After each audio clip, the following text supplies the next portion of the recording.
Hey guys, Professor Bill, Comic Book University, and X-Force issue number 12. If you watched This Week in Comics earlier this week, you'd know that, actually it was yesterday, you'd know that I got to the comic book store on a Tuesday before the Marvel books get put out. I got there and, to put all of the books that I wanted in my pull list so that I can then take them home like as soon as I was allowed to.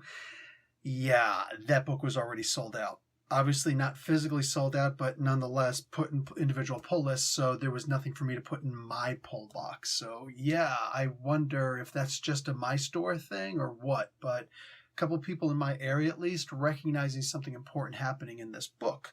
Speculators, give me a heads up. Maybe some of you guys know something that I don't. Anyhow, so I'm just doing digital on this one because it's not the most important thing in the world to me, and every so often I keep on feeling like I should pop off of this book. And then a book like this comes out, an issue like this comes out, which is just, wow, holy crap, where'd this come from? We've been talking about Evil Beast. Let's talk about Evil Beast. First, let's talk about who made this comic book. So this is issue number 12. Benjamin Percy is the writer. Oscar Bazaldoa, no longer called Oscar anymore, is on art. Guru FX on color art.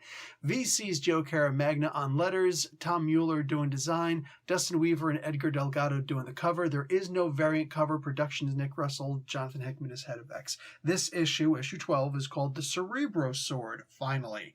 So that Mikhail guy has captured, well, one, the Cerebro Sword, and he hands it over to the Peacock guy. Something else he hands over is the dead or almost dead body of Quentin Quire.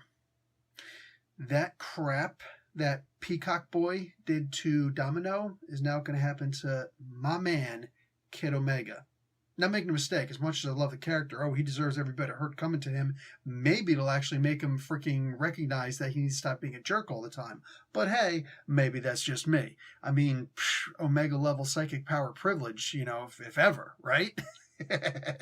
So, the other main thing that happens in here, so basically that's bad guys forming an alliance. Interesting.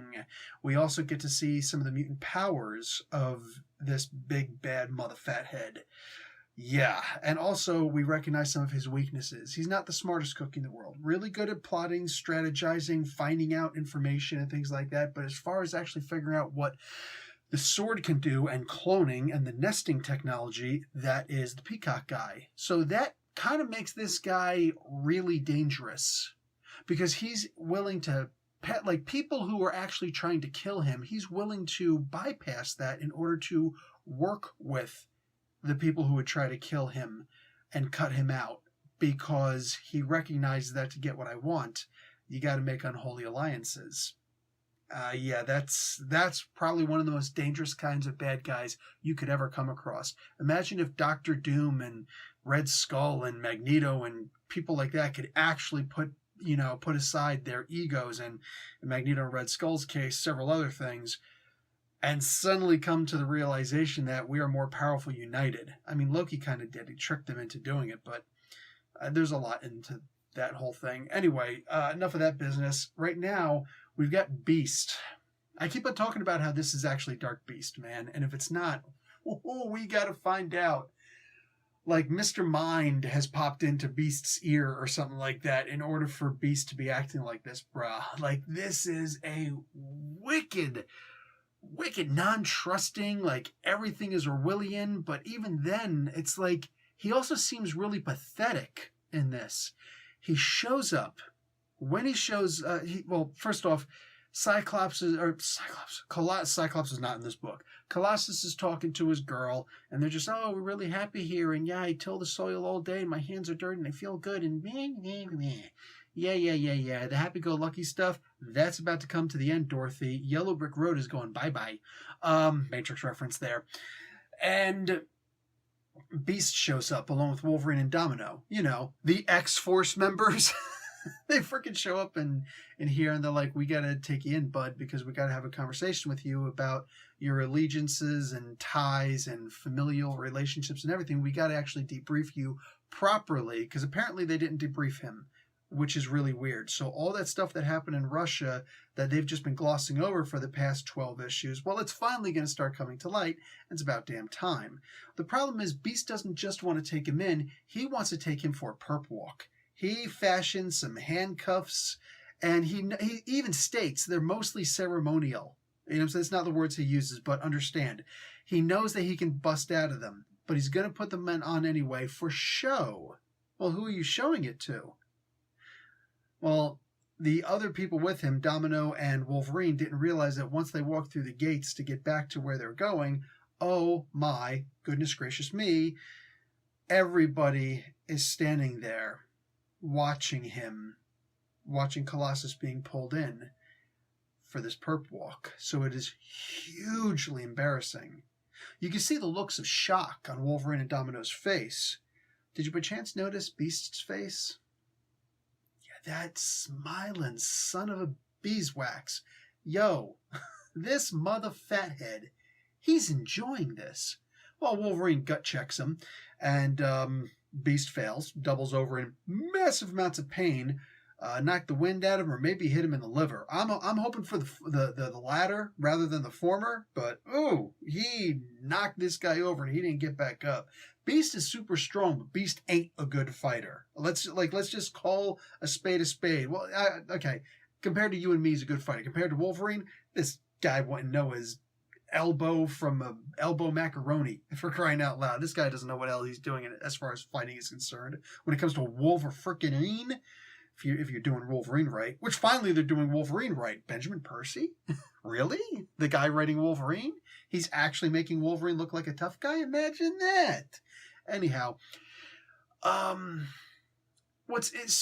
a couple things happen there. I'm not here to spoil the whole book. What's interesting is the final page, the redacted parts by the chronicler. When you translate that Russian, it spells out the chronicler. Something funny, because I've forgotten what it was, and it's so funny. Rather than just going back to whatever video I'd already translated it from, I decided it would be easier for me to just translate it again.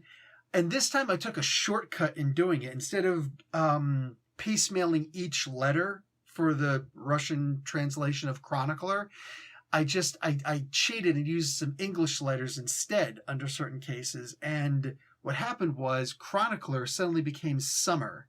I'm like, I know that's not right.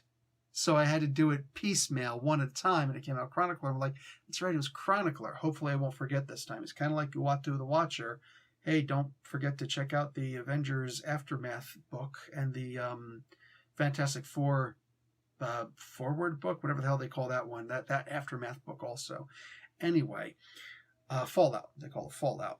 Yeah, this redaction by the chronicler, remember that if a mutant dies, he or she can be brought back and their memories will be altered, or at least the memory of their death will be omitted. Somebody's changing stuff. Somebody is changing stuff. So who the chronicler is, like, is the chronicler Professor X? Is it Cerebro specifically? I mean, the Cerebro sword, this seems like AI, mind of its own, whatever. Is that what's actually happening here? Is it a chronicler for Galador? You know, we got the Ten of Swords stuff coming up. Like, what the F is happening?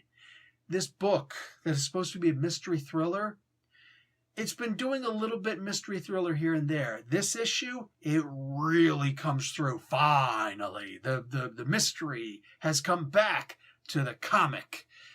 I feel like there's an actual mystery happening. It's about damn time, because now I'm really invested in this book. There have been a couple times here and there, and they really need to just stop doing these little filler issues every so often with little blah, blah, blah, whatever. There's so many stories going on that one of these stories can give us a bombshell each issue. I mean, that's how you're going to keep me entertained with this book. That's how you're going to keep on reading this book. That's how you're going to get me from saying, yeah, I'll pick it up if I find it. Otherwise, I'll just get it online. No, this is more of, this is the kind of thing that will get me to say, hey, yo, put this in my pull box, you know? Yeah, this is what I'm talking about. This is what I'm talking about. So anyway, guys, I'm enjoying the hell out of this right now. Can't wait to see what's going on. That last page with it's not even redacted, it's just crossed out. That's what's so interesting about it. It's crossed out. Like it's saying, oh, this isn't what happened anymore. It's not about hiding anything. That's the difference between redacting it by like putting the blackout over top or white out something. You can still see, you can still read it. It's just there's a line over it saying this isn't actually what happened. Is this something that was predicted, but it didn't happen? Or is this something that was changed? Is this a path that was altered through destiny, through foresight? Which would actually bring up more questions, since there are no mutants on the island that have the capability of prescience anymore. Could the Chronicler be Mystique? She said she's going to burn this damn island to the ground. Is Mystique the Peacock person? Yo, I'm like just thinking all this stuff up as we go. You see, this is what I'm talking about. This is how you get me to put this book, this title, in my pull box. Have me asking questions like this. Damn, I'm hot for this right now, man. Guys, grab the book. Enjoy what you're about to read in this one. You have to pay attention to the art too. Dude, Basil Doe is killing in this. If he's going to keep on doing killer art like this, as he's been doing, as his name implies, that he's always been doing, bruh, this guy can call himself Fruit Loop for all I care, and I will still say it respectfully. He can call himself Oscar or not, Basil Doa or not, I don't care. Whatever he wants to call himself, I will freaking say that name with respect. He keeps on doing the art like this. It's these little things that happen that you have to pay attention to. You know, when you saw Colossus get armored up, you might want to go back to see, wait a second, yeah, he was armored up, wasn't he? Wasn't he already armored up? You look back and, oh no, he wasn't. And then he armored up. Cool. Hey, Beast had a smile on his face.